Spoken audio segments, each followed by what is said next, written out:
Welcome to my YouTube channel. मेरा name है सुमेंद्र और आप देख रहे हैं क्लासरूम 360, जहाँ पर हम लेकर आते हैं इंडियाज बेस्ट कंप्यूटर कंटेंट। तो आज की इस वीडियो में हम कुछ बेसिक फार्मूलाज के बारे में बात करने वाले हैं, जो आपको पता होने ही चाहिए, क्योंकि ये बहुत ही ज़्यादा बेसिक होते हैं और आपके एक्सेल डेली लाइफ में बहुत ही ज़्यादा काम आ सकते हैं। तो बिना किसी देरी किए चलिए इस वीडियो को शुरू करते हैं। सबसे पहला जो हमारा फार्मूला है, जो सबसे बेसिक फार्मूला होता है, वो हमारा होता है सम। सम फार्मूला क्या होता है हम देखते हैं। जैसे इसको हम डिलीट कर देते हैं, ठीक। अब उसके बाद यहाँ पर आपसे कहा गया है कि कितनी यूनिट सोल्ड हुई हैं और कितने प्राइस पे हुई हैं, इसका सम निकाल के दो। वैसे ये तो मल्टीप्लाई होंगे, पर अगर हमें इनका सम निकालना है, क्या करेंगे, इक्वल टू करेंगे, सम करेंगे। ये सबसे बेसिक फॉर्मूला होता है। और इनको सेलेक्ट कर लेंगे जिनको हमें सम करना है। आप सेलेक्ट ऐसे भी कर सकते हैं, और आप चाहें तो यहाँ पर पहली सेल को सिलेक्ट कर सकते हैं, कॉमा दूसरी सेल को सिलेक्ट कर सकते हैं, ठीक। पर वो तरीका ज़्यादा बेस्ट रहता है। एंटर करेंगे, ये देखिए आंसर आ गया हमारा। इसके बाद इसको क्या करेंगे, इसको हम इन सब में फिल कर देंगे ऑटो फिल की मदद से। जैसे हम इस एरो इस पॉइंट को ड्रैग डाउन करेंगे, ये देखिए ये सब में फिल हो गया। और इसका एक और तरीका होता है, इसको यहाँ पर यहाँ तक सेलेक्ट करेंगे और कंट्रोल डी कर देंगे, ये देखिए सब में अप्लाई हो गया। अब वैसे ही इसको हम कहाँ तक कर देंगे, बिल्कुल लास्ट तक, जहाँ तक हमारा डेटा फिल होगा। देख सकते हैं ये कुछ 1000 सेल्स का डेटा है, और यहाँ तक कर देंगे हम ये देखिए आ गया हमारा आंसर। तो इसी प्रकार से हमारा होता है सम फॉर्मूला। सम फॉर्मूला में बस यही होता है कि वैल्यूज का हमें ऐड करना होता है, ठीक। उसके बाद हम बढ़ते हैं हमारे नेक्स्ट फॉर्मूला की तरफ, जो कि हमारा फॉर्मूला होता है एलसीएम। एलसीएम क्या होता है, इनसे किन्हीं संख्याओं का लघुत्तम मान निकाल सकते हैं। जैसे आपने छोटी क्लासेस में पढ़ा होगा, मैं आपको करके दिखा देता हूँ यहाँ पे, ठीक। अब जैसे हमें आपसे कहा जाए, जैसे इंटरव्यूज में पूछा जाता है कि इनका एलसीएम निकाल के दिखाइए, तो आप क्या करेंगे, इक्वल टू करेंगे, एलसीएम फॉर्मूला लिखेंगे, उसके बाद ब्रैकेट ओपन करेंगे, पहले नंबर को सिलेक्ट करेंगे। और आपको सिलेक्ट करने का मैं एक और तरीका बता दूं, कि अगर आप कंट्रोल शिफ्ट के साथ डाउन एरो करेंगे, तो आपका जहां तक डेटा फिल होगा वहां तक वो पूरा सेलेक्ट हो जाएगा। एंटर करेंगे, ये देखिए एलसीएम आ गया हमारा। तो इसी प्रकार से हम इसका एलसीएम भी निकाल सकते हैं। तरीका सब में सेम है, बस उसकी क्राइटेरिया बदल जाती हैं, ठीक। जैसे इसमें हम ये सेलेक्ट कर देते हैं। अगर आप चाहें तो बाद में भी ब्रैकेट लगा सकते हैं और पहले भी ब्रैकेट लगा सकते हैं। एंटर कर देंगे, ये देखिए आंसर आ गया, ठीक। उसके बाद हमारा नेक्स्ट फॉर्मूला कौन सा है, हम अपने नेक्स्ट फॉर्मूला की तरफ बढ़ते हैं। मतलब रोमन, रोमन क्या है, रोमन से हम किसी भी नंबर की रोमन वैल्यू निकाल सकते हैं। जैसे यहाँ पर हम कुछ नंबर लिख देते हैं, 52, 15, 25, 15, 36, 95, 45 और 14। अब हमें इनकी रोमन वैल्यू निकालनी है, तो हम क्या करेंगे, इक्वल टू करेंगे, रोमन लिख देंगे, टैब कर देंगे। यहाँ पर देखिए हम आपको एक चीज बताते हैं, ROM, जैसे ही आपका ब्लू ये बॉक्स इस पे शो होने लगे, आपको सिर्फ टैब कर देना है। ये देखिए हमारे अपने आप ही लिख कर आ गया। जो आपने रिसेंट में फॉर्मूला यूज किया होगा, वही अगर आप टैप करेंगे तो वो लिख के आ जाएगा उसी लिस्ट का, अगर होगा तो। नंबर को सेलेक्ट करेंगे और एंटर कर देंगे, बस इसमें कुछ नहीं करना, नंबर सेलेक्ट करना और एंटर कर देना। अब इनको इन सब में फिल करना है, सेलेक्ट करेंगे, ठीक। और कंट्रोल के साथ डी कर देंगे, ये देखिए इन सब का रोमन नंबर आ गया। और जैसे हम इसकी वैल्यू चेंज करते हैं, 14 की कर देते हैं 3। तो ये देखिए फॉर्मूला जिस सेल में लगा है उसकी वैल्यू भी चेंज हो जाएगी, ठीक। चलिए हम बढ़ते हैं अपने नेक्स्ट फॉर्मूला की तरफ, जो कि है मोड। मोड क्या है, मोड क्या है, ये मॉड्यूलस फॉर्मूला से बना हुआ है। उसमें क्या होता है कि दो वैल्यू के हम किन्हीं दो वैल्यू, जैसे पहला हमारा 54 है, दूसरा 5 है, ठीक। अब अगर हम 54 का 5 में डिवाइड करेंगे, तो जितना भी रिमाइंडर बचेगा ये वो निकाल के हमको देता है। मतलब दो संख्याओं को डिवाइड करने पे रिमाइंडर कितना बचेगा वो ये निकाल कर देता है। इक्वल टू करेंगे, मोड करेंगे, पहले नंबर को सेलेक्ट करेंगे, कॉमा डिवाइजर को सेलेक्ट करेंगे और एंटर कर देंगे। ये देखिए 5 10 या 50 हो गया, ठीक। उसके बाद रिमाइंडर कितना बचा, 4। ठीक। अगर मैं यहाँ पे लिख देता हूँ 55, तो ये देखिए 0 रिमाइंडर बचेगा, ये देखिए 0 रिमाइंडर बचा। तो जिस भी सेल में फ़ॉर्मूला लगा होता है, उस सेल में अगर हम वैल्यू चेंज करेंगे, तो जहाँ पर हमारा रिज़ल्ट आता है, उधर की भी वैल्यू चेंज हो जाएगी, ठीक? उसके बाद बढ़ते हैं हमारे अगले फ़ॉर्मूला की तरफ, जो कि है पावर। पावर से क्या होता है, जिससे हम इसका घातीय मान निकाल सकते हैं, किसका? जैसे 5 की पावर हमें निकालनी है 2, ठीक? तो हम क्या करेंगे, इक्वल टू करेंगे, पावर लिखेंगे, टैब कर देंगे, नंबर को सेलेक्ट करेंगे, कॉमा, पावर को सेलेक्ट कर देंगे और एंटर कर देंगे। ये देखिए 25 निकल कर आ गया। मतलब हमने 5 को उसी के साथ 2 बार मल्टीप्लाई करवाया। जैसे हम 5 की पावर 3 निकालनी है, तो एंटर कर दिया, 125 आ गया। मतलब 5 को अब 3 बार 5 से मल्टीप्लाई करेंगे। 5 5 या 25 और 25 5 या 125, ठीक? चलिए बढ़ते हैं हमारे अगले फॉर्मूला की तरफ, जो कि हमारा एवरेज। एवरेज क्या है? जैसे हम किन्हीं संख्याओं का एवरेज निकाल सकते हैं। जैसे हम इनको कंट्रोल सी से कॉपी और कंट्रोल वी से पेस्ट कर देंगे। अब इनका हमें एवरेज निकालना है, तो हम क्या करेंगे, इक्वल टू करेंगे, औसत मान जिसको कहते हैं। एवरेज लिखेंगे और वैल्यूज को सेलेक्ट करेंगे, ब्रैकेट क्लोज करेंगे और एंटर कर देंगे। ये देखिए इसका में एवरेज निकल कर आ गया। और मैं आपको बता दूं कि अगर इन पॉइंट्स को आप, जैसे हमें इन पॉइंट की वैल्यू चाहिए नहीं, तो आप क्या करेंगे, यहाँ पर जाएंगे और इसको इसको यहाँ से कम कर देंगे, तो यहाँ से पॉइंट के बाद की वैल्यू पूरी हट जाएगी, ठीक? उसके बाद बढ़ते हैं नेक्स्ट फॉर्मूला की तरफ, जो कि है हमारा स्क्वायर। स्क्वायर से क्या होता है, जैसे हमें किसी भी स्क्वायर का स्क्वायर रूट निकालना है। जैसे हमारे पास कोई स्क्वायर है 255, जैसे हम मान लेते हैं हमारे पास स्क्वायर है 196, ठीक?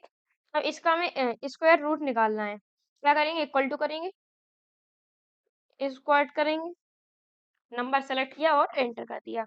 ये देखिए 14 का स्क्वायर था।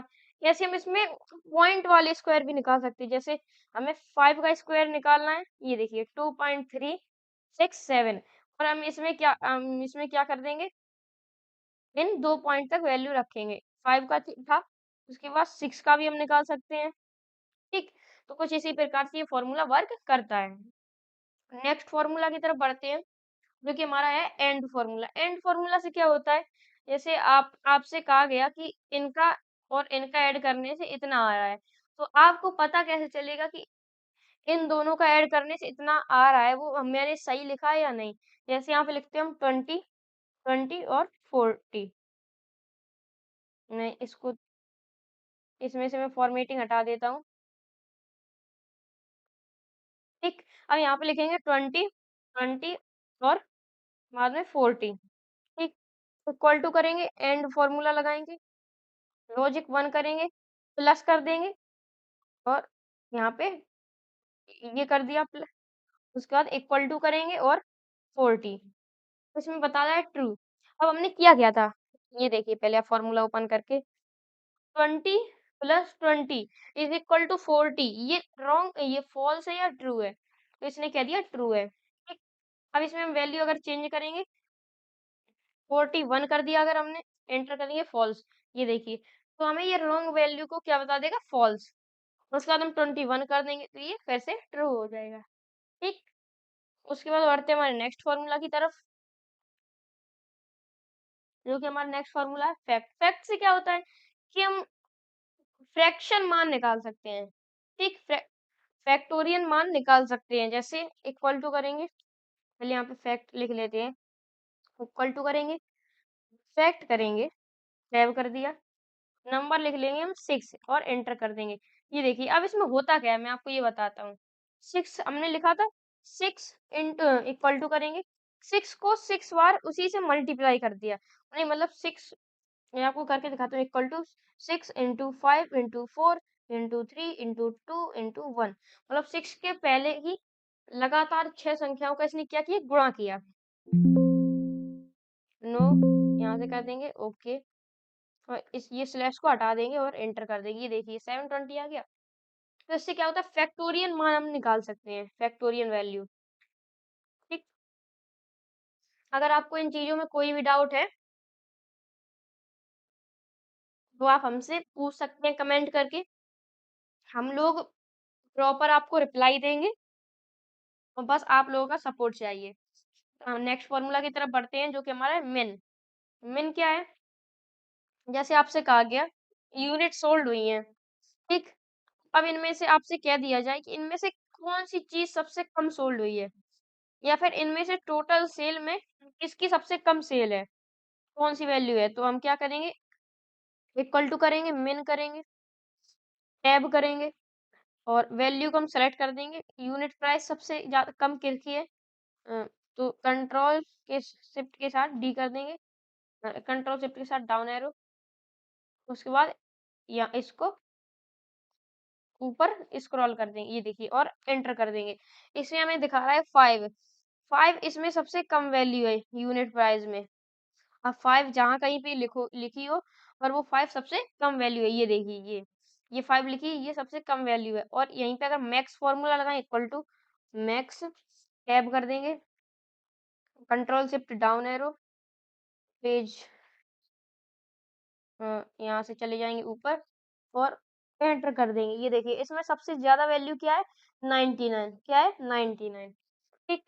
तो उसके बाद बढ़ते, और यहाँ पर अगर मैं लिख देता हूँ 5 से कम वैल्यू कोई, यहाँ पे क्या लिखता हूँ, 5 से कम वैल्यू कोई लिख देता हूँ, जैसे 88 की जगह मैंने लिख दिया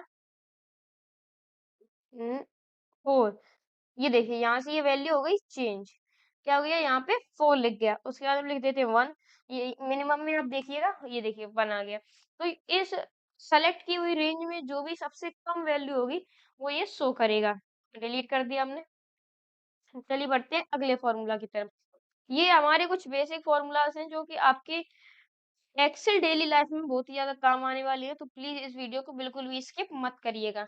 जैसे आपसे कोई कहा जाए, आपको कोई दो नेम दे दिए जाएं, अब आपको पता नहीं है, वो बहुत बड़ी लिस्ट है, इनमें से कौन से नेम सही हैं, जैसे ये है, एक प्रिया, अनिल, जैसे इसको ही कॉपी कर लेते हैं, कंट्रोल सी से कॉपी और कंट्रोल वी से पेस्ट। अब ये यहाँ पर प्रिया लिखा है, ठीक, और यहाँ पे मैं फिर से लिख देता हूँ प्रिया, ठीक। अब इसकी स्पेलिंग थोड़ी मिस्टेक हो गई है, और ऐसे ही आपके पास 10,000 सेल्स का डेटा है, तो आप क्या करेंगे, इक्वल टू करेंगे, एग्जैक्ट करेंगे, एग्जैक्ट फॉर्मूला लगाएंगे, टैब कर देंगे, टेक्स्ट 1 को सेलेक्ट करेंगे, कॉमा, टेक्स्ट 2 को सेलेक्ट करेंगे और एंटर कर देंगे। ये देखिए फॉल्स लिख के आ गया। अगर इसमें कोई गलती है तो इसमें फॉल्स लिख के आ जाएगा। एक ए को हटा देंगे, एंटर करेंगे, ये देखिए ट्रू लिख के आ गया। तो ये दो टेक्स्ट को कंपेयर करता है और बताता है कि वो रॉन्ग है या राइट, ठीक। अगले फॉर्मूला की तरफ बढ़ते हैं, स्मॉल। स्मॉल से क्या है, जैसे कुछ स्टूडेंट की परसेंटेज है एक क्लास में, जैसे मैं लिख देता हूँ 3, 56, 45, 15, 85, 95, 35, 25, ठीक। ये कुछ स्टूडेंट की परसेंटेज है। आपसे कह दिया जाए इनमें से फर्स्ट तो आपको पता चल जाएगा मैक्सिमम फॉर्मूले से, पर सेकंड आपके पास अगर बहुत बड़ा डेटा है तो आप उसमें अगर देखने बैठ गए तो आपका बहुत ज्यादा टाइम वेस्ट होने वाला है। तो उसमें हम कौन सा फॉर्मूला लगाएंगे, आपको ये पता होना चाहिए, हम कौन सा फॉर्मूला लगाएंगे, स्मॉल, लार्ज, इक्वल टू करेंगे, लार्ज लिख देंगे, एरिया को सेलेक्ट करेंगे, कॉमा, के, इसमें J2 से J8, ठीक, कॉमा करेंगे, और हमें सेकंड, मतलब जो हमारा सेकंड रैंक है जिसकी, वो हमें पता करनी है। तो हम क्या करेंगे, 8 लिख देंगे, कॉमा करेंगे और 2 लिख देंगे और एंटर करेंगे। तो इसमें सेकंड जो लार्जेस्ट वैल्यू है वो दिखा देगा। ऐसे ही स्मॉल है, इक्वल टू करेंगे, स्मॉल कर देंगे, एरे को सिलेक्ट करेंगे, कॉमा, और जो सबसे लास्ट सिर्फ सेकंड आया है 2 लिख देंगे और एंटर कर देंगे। ये सबसे लास्ट से जो सेकंड आया है वो यहाँ पर दिख जाएगा, ठीक। चलिए बढ़ते हैं अगले फॉर्मूला की तरफ, कि ये फ्लोर। फ्लोर से क्या होता है, फ्लोर आपने थोड़ा बहुत सुन के जान ही लिया होगा। इक्वल टू करेंगे, FLOO, यहाँ पे हम कर देते हैं, पहले वैल्यू लिखेंगे। फ्लोर से क्या होता है कि जैसे हमने क्या किया, जैसे यहाँ पे लिख देते हैं 22 और 4। अब इसमें क्या होगा, इक्वल टू करेंगे, FLOOR, फ्लोर, टैब कर देंगे, इसमें हम नंबर लेंगे, कॉमा करेंगे, सिग्निफिकेंस लेंगे, और एंटर कर दिया। उसमें 20 आ गया, ये क्यों आया? क्योंकि जो हमने मोड फ़ॉर्मूला देखा था उसमें रिमाइंडर आता है। जब अगर इसमें मोड फ़ॉर्मूला लगाते तो 4 5 जा 20 होता और इसमें रिमाइंडर कितना 2 आता। पर इसमें ऐसा नहीं है। इसमें रिमाइंडर उससे पहले की जो डिविजिबल पूरी एग्ज़ैक्टली जो डिविजिबल संख्या है वो ये दिखाता है। उससे पहले की जैसे 20 से पहले की 4 से कौन-सी ग्रेटेस्ट नंबर डिवाइड होता है वो है 20, ठीक? तो ये आप समझ ही गए होंगे और इसी का हमारा अपोज़िट सीलिंग है। सीलिंग में क्या होता है? इसको इरेज़ कर देते हैं। इक्वल टू करेंगे, सीलिंग टैब कर दिया, नंबर लेंगे, कॉमा, सिग्निफिकेंस लेंगे, एंटर कर दिया। ये देखिए, अब उसमें क्या था कि 22 से पहले की जो उससे प्रॉपर पूरी डिवाइड हो रही थी संख्या, वो उसको दिखा रहा था। पर ये किसको दिखाएगा? 22 के बाद वाली जो बिल्कुल संख्या प्रॉपर एकदम डिविजिबल हो उससे, ठीक है? तो चलिए इसको भी डिलीट कर देते हैं और अब हम इस पूरे डेटा को डिलीट कर देते हैं। तो फ्रेंड्स अब हमारी वीडियो यहीं तक थी। अगर आपको ये वीडियो थोड़ी-सी भी अच्छी लगी हो, प्लीज़ आप इस वीडियो को लाइक कर दीजिए, चैनल को सब्सक्राइब कर दीजिए, बेल आइकन को ऑल पे प्रेस कर दीजिए। क्योंकि ऐसी वीडियो बनाने में बहुत मेहनत लगती है और बस आपको 1 सेकंड लगेंगे इस चैनल को सब्सक्राइब करने में, तो प्लीज़ इस चैनल को सब्सक्राइब कर लीजिए। और हाँ, अगर आप थोड़ा-सा भी इंटरेस्ट रखते हैं कंप्यूटर में, तो आप ये मेरी आइकन यहाँ पर दिख रही है जो वीडियो, उस पे क्लिक करके आप उस वीडियो पर जा सकते हैं। मैं बता देता हूँ उस वीडियो में है क्या, उस वीडियो में मैंने सर्टिफ़िकेट बनाना सिखाया है और एक सर्टिफ़िकेट को सारे नेम्स पर अप्लाई कैसे करें ये भी सिखाया है। तो अगर आप थोड़ा-सा भी इंटरेस्ट रखते हैं तो ही उस वीडियो पे क्लिक करिएगा, वरना उसमें मत क्लिक करिएगा क्योंकि वो आपके लिए बिल्कुल टाइम वेस्ट हो सकती है। तो मिलते हैं अगली वीडियो पे, तब तक के लिए बाय-बाय।